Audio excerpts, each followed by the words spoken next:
Azeroth is a bustling planet, and while there have been moments of quiet in history, it seldom lasts long. The Kaldari are about to take their next steps in this new world, and a series of decisions made now could define them for all of time to come. Don't forget to like and subscribe, and come, take a seat by the fire, and do try and resist the whispers. While the Night Elves did withdraw from the world for a time, after the exodus of their highborn kin, it was nothing more than momentary grief. Their hearts still yearned to explore the unknown and reveal the secrets of their world. Slowly at first, they were nothing if not careful now. They surveyed much of their new world. Exploring much of Kalimdor and the other two continents, one to the north and the other to the east, they would keep a distant yet watchful eye over the High Elves that resided there, but the magic of the High Elves had shielded much from prying eyes. But while this was all well and good, the first signs of trouble actually began at home. Scant reports began to come in from the discovery of a strange ore. Those most connected to nature could sense the darkness that seemed to emanate from this green metal. Those exposed for too long would be driven mad, turning against friend and brother alike in fits of rage. At this time, since Malfurion slept, it was an elder druid by the name of Fandral Staghelm that currently sought to take action. It is unknown how much they knew of the dark amorphous gods that were chained below, but it is likely they knew enough as to the danger they posed. Inaction would have posed a larger threat, and so a plan was devised. The same way that Aldrassil uses the power of the dream to heal the world, they would stem the flow of the dark water with saplings. These trees would be grown from the branches of Aldrassil itself, with the power of the druids aided by a circle of ancient treants. They would be planted all over the world where the darkness threatened to take hold. The most notable of these was in a land named the Grizzly Hills, in the far continent of Northrend. A particularly large source of the dark ore that had now come to be known as Saronite was present there, and so the largest sapling would be grown in its place. Malfurion and the rest of the Cenarion Circle were beyond furious at Fandral and his wayward druids. They were not consulted on the planting of new trees, but after careful consideration they conceded that the plan appeared to have worked. The presence of the Saronite seemed to have abated for the time being. While frustrated at this recklessness, they saw the wisdom in a swift reaction. The tree that was grown in the Grizzly Hills was the largest of the saplings, and they named it Aldrassil, which meant crown of snow. From here, the power of the Emerald Dream flowed outward. Many of the creatures of the natural world began to flourish beneath its boughs. Its roots would reach deeper and deeper into the soil and drink. Tyrande herself had grown fierce as a leader. She was the heart of the Kaldari and would have done anything for them. In Elune's name she would defend the natural world. It was at this time she would earn the trust of one of the Night Elves' greatest allies. She would save a Frostsaber Queen's life from the ice giants that threatened them. From that moment on, the Frostsabers would make an unbreakable bond with the Night Elves, hunting with them, or even riding them into battle.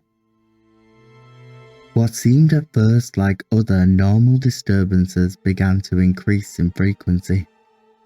These were exceptionally unusual events. Races that were normally peaceful would suddenly be spurred into violence. The acts were often sudden and horrific and seemed random, with no races being spared. The peaceful hunter-gatherer Tonka and the forest nymphs would be the best example of this, as they went to war many times. The Cenarion Circle would send druids to investigate, and what they discovered would chill them to their very core. The roots of the great tree had reached so deep they had touched the prison of the dark god Yogg-Saron. Through these roots he had used his power to corrupt the tree itself. They knew that there was nothing they could do. Without the gift of the aspects, the tree could not be spared this torment. It took much deliberation, but they agreed in the end that the only course of action was to fell the tree itself and save the world the horrors that could be unleashed through it. They set to work chopping and hewing this gargantuan tree until eventually, in a heartbreaking moment, it was done. The world shuddered, as if in relief from the pain. They named the stump that was left behind Aldrassil, meaning the broken crown, and left to grieve their loss. Unbeknownst to the elves, however, this was merely a symptom of something far more heinous and dark that was taking place right now. Yogg-Saron did not only corrupt the tree, he had reached his darkness within the dream itself, quickly spreading his seeds of terror throughout the once perfect realm. These seeds would take purchase, twisting areas of the verdant realm into horrible, unrecognizable versions of itself. While at first it was subtle, it grew and grew like a parasite, consuming and polluting all in its path. They would eventually come to be known as the Emerald Nightmare. The stump that was left behind was quickly taken up as residence for a tribe of Furbolg named the Grizzlemaw. These bear-like humanoids were descendants from the ancient world, once a race of bear men named Zhalgar. They were the enemy of the Dragonblayer clan of Vrykul. They revere Ursol and Ursok, the two bear-like wild god brothers. While this new horror of Yogg-Saron's design was taking purchase, one of his previous gifts could still be felt across the world. Inside the now ancient Titan facility of Uldaman, there slept quietly many of the Titanforged creations, ones that escaped the betrayal of Loken, led there by Arcades and Ionaya in order to seek safety. But the curse of flesh continued to ravage them, even while within suspended animation. The once ingenious and relentlessly smart mechanomes were no exception. They were made in the image of the Keeper Mimiron, the Grand Architect. Now, however, many of them had become flesh and awoke. Both physically and mentally debilitated, they fled into the surrounding caverns away from the facility itself. They called themselves gnomes.